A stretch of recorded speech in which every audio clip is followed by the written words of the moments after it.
পিল সুজের উপর পেতলের প্রদীপ খড়কে দিয়ে উস্কে দিচ্ছে থেকে থেকে। হাতের দাঁতের মতো কোমল সাদা পঙ্কের কাজ করা মেঝে, তার উপরে খান্দুয়েক মাদুর পাতা। ছোট ছেলেরা জড়ো হয়েছি ঘরের কোণে মিটমিটে আলোয়। বুড়ো মোহন সর্দার, কলপ লাগানো চুল, বাবরি করা, মিশ কালো রং, চোখ দুটো যেন বেরিয়ে আসছে। শিথিল হয়েছে মাংস, হাতের পায়ের হাড়গুলো দীর্ঘ, কণ্ঠস্বর সরু মোটায় ভাঙা। রোমাঞ্চ লাগবার মতো তার পূর্ব ইতিহাস। বসেছে আমাদের মাঝখানে, বলছে রঘু ডাকাতের কথা। আমরা সবাই গল্প আঁকড়ে বসে আছি। দক্ষিণের হাওয়া লাগা ঝাউ ডালের মতো দুলছে মনের ভিতরটা। খোলা জানলার সামনে দেখা যায় গলি, একটা হলদে গ্যাসের আলোর খুঁটি, দাঁড়িয়ে আছে এক চোখা ভূতের মতো। পথের বাঁধারটাতে জমেছে ছায়া। গলির মোড়ে সদর রাস্তায় বেলফুলের মালা হেঁকে গেল মালি। পাশের বাড়ি থেকে কুকুর ডেকে উঠল অকারণে। 9টার ঘণ্টা বাজল দেউড়িতে। অবাক হয়ে শুনছি রঘুর চলিত কথা।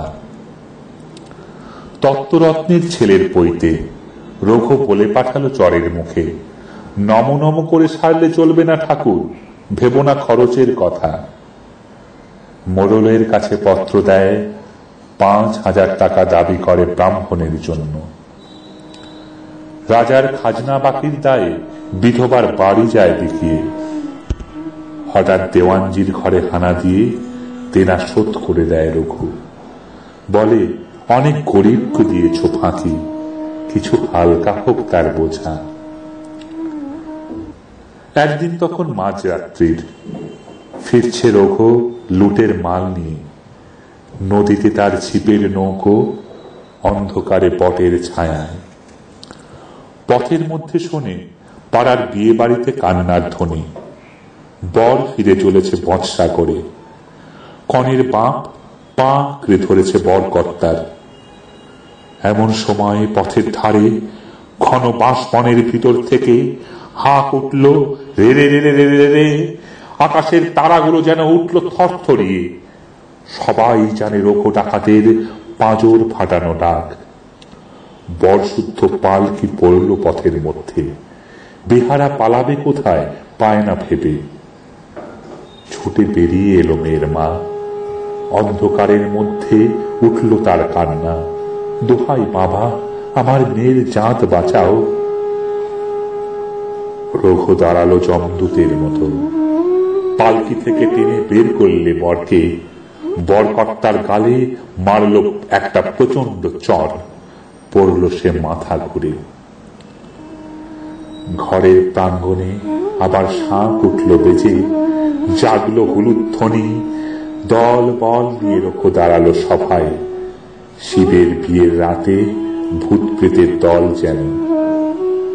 উলঙ্গ প্রায় দেহ সবার, তেল মাখা সর্বাঙ্গ, মুখে ধূসর কালি। বিয়ে হলো সারা। 3 প্রহর রাতে যাবার সময় কনেকে বললে ডাকাত, তুমি আমার মা, দুঃখ যদি পাও কখনো স্মরণ করো রঘুকে। তারপরেই এসেছে যুগান্তর। বিদ্যুতের প্রখর আলোতে ছেলেরা আজ খবরের কাগজে পড়ে ডাকাতির খবর। রূপ কথা শোনা নিভৃত সন্ধে বেলাগুলো সংসার থেকে গেল চলে। আমাদের স্মৃতি আর নিভে যাওয়া তেলের প্রদীপের সঙ্গে সঙ্গে।